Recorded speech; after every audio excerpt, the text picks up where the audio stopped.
Wanita Cadangan, bab 194. Tidak apa-apa, pergi saja. Aku sendirian tidak masalah, kata Darlin sambil tersenyum. Ia merasa Rapa sedikit tidak nyaman dengannya.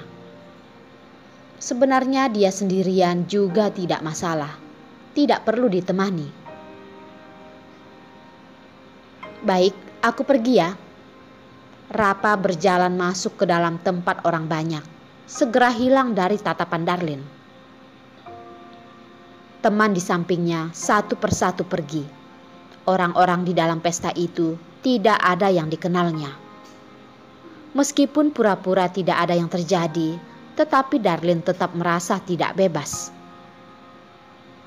Untung saja ketika ia berjalan ke sudut, ia mengurangi rasa keberadaannya di dalam pesta. Belum jalan jauh, dari belakang terdengar suara tidak asing. Darlin? Hendrik, kamu juga datang kemari? Darlin selesai bicara, tiba-tiba merasa tidak pantas. Tempat seperti ini, Hendrik bisa datang merupakan hal yang normal. Mengapa tidak mengangkat teleponku? Hendrik menebak Darlin pasti bisa datang. Tidak disangka bisa bertemu dengannya di sini. Kekhawatiran selama setengah bulan ini membuatnya semakin rindu. Setelah bertemu dengannya, jadi merasa dimanja. Hendrik, maaf, beberapa waktu ini aku kembali ke kampung. Mungkin signalnya kurang baik. Ketika dia mengatakan kata-kata bohong, maka harus mempersiapkan 1000 perkataan bohong untuk menutupinya. Sekarang Darlin seperti itu. Meskipun sedikit merasa bersalah, tetapi tidak berdaya. Kita ngobrol di samping saja.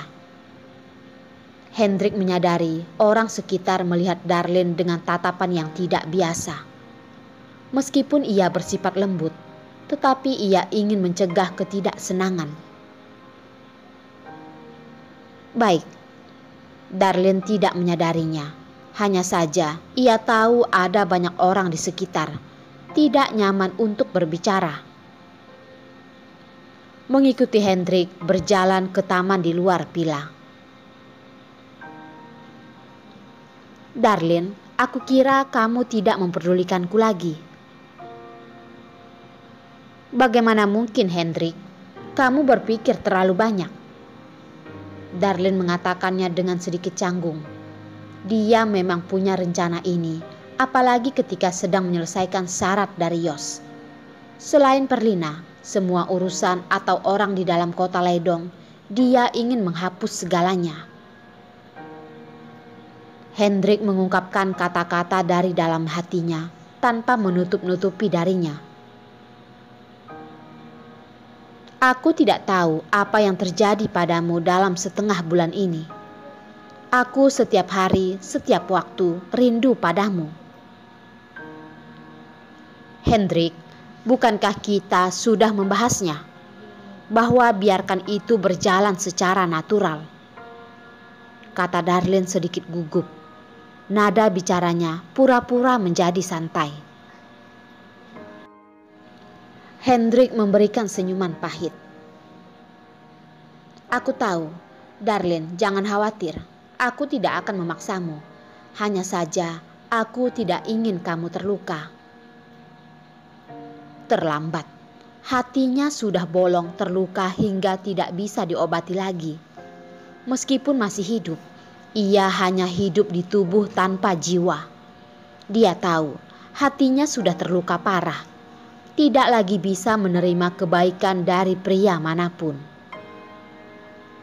Dia yang dulu juga mengira ia bisa, tetapi hasil membuktikan siapapun tidak akan bisa menggantikan pria dingin itu.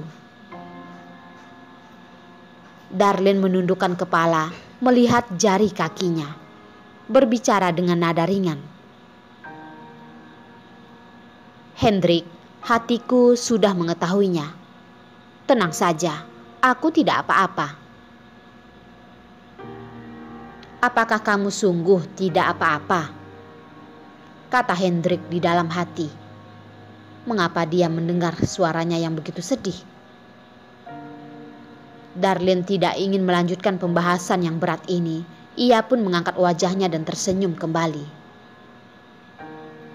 Iya, aku tidak apa-apa. Hari ini adalah pesta ulang tahun Jen. Ayo, kita masuk dulu. Hendrik mengamati senyuman sempurna di wajahnya. Hatinya malah merasa ngeri. Terakhir ia pun tidak ingin membongkar tipuan dalam hatinya. Ia berkata sambil menganggukkan kepala. Baik. Dia yang begini membuatnya semakin sayang dan memperkuat tekad untuk melindunginya.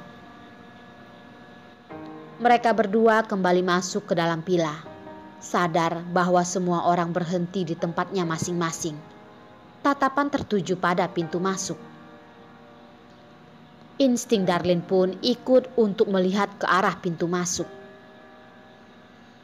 Yos dengan badan yang tinggi, gagah, muncul di depan banyak orang. Kemeja putihnya sangat rapi. Dasi warna gelapnya juga tertata rapi. Satu set pakaian jas yang sangat cocok dipakaikan pada orang yang tampan ini.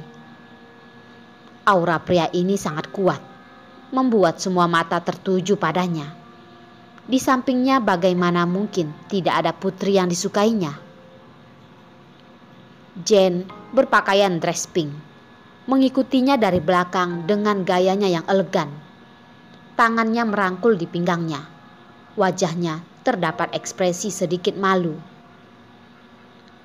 Kedua orang itu kelihatan seperti sepasang pengantin di dalam televisi. Sungguh sangat cocok dan menarik perhatian.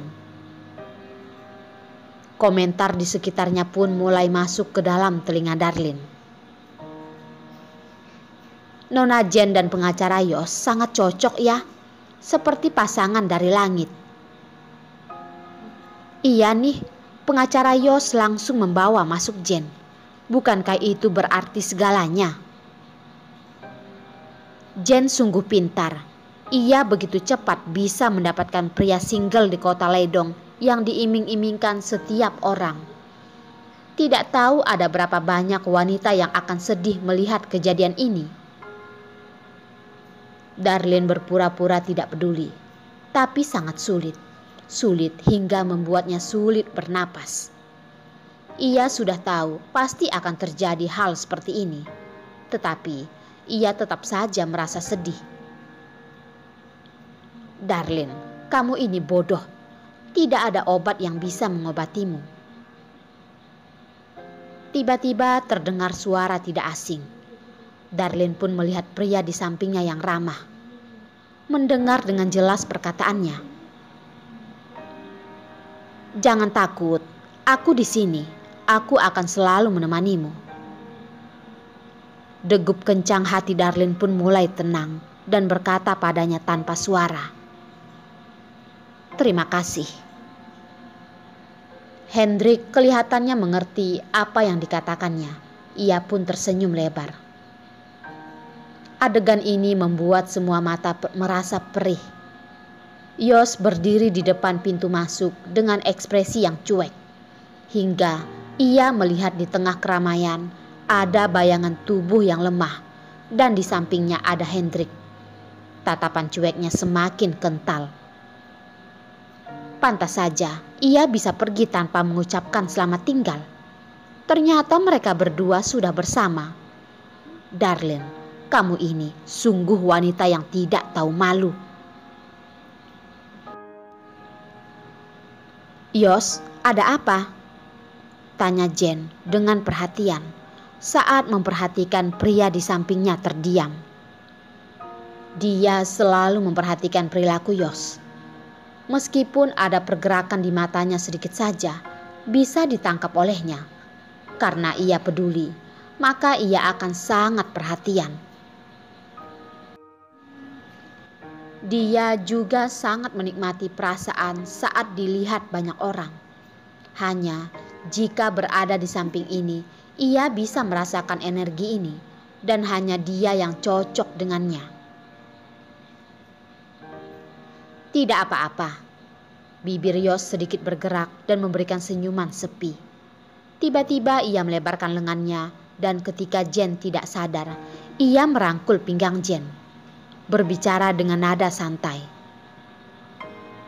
Bukankah kamu sedang ulang tahun? Maka berbahagialah. Kebahagiaan datang tiba-tiba. Jen meresponnya sedikit lambat. Menunggu ia memastikan apa yang dilakukan Yos padanya. Jika bukan karena orang di sekitarnya banyak, ia mungkin akan berteriak kesenangan.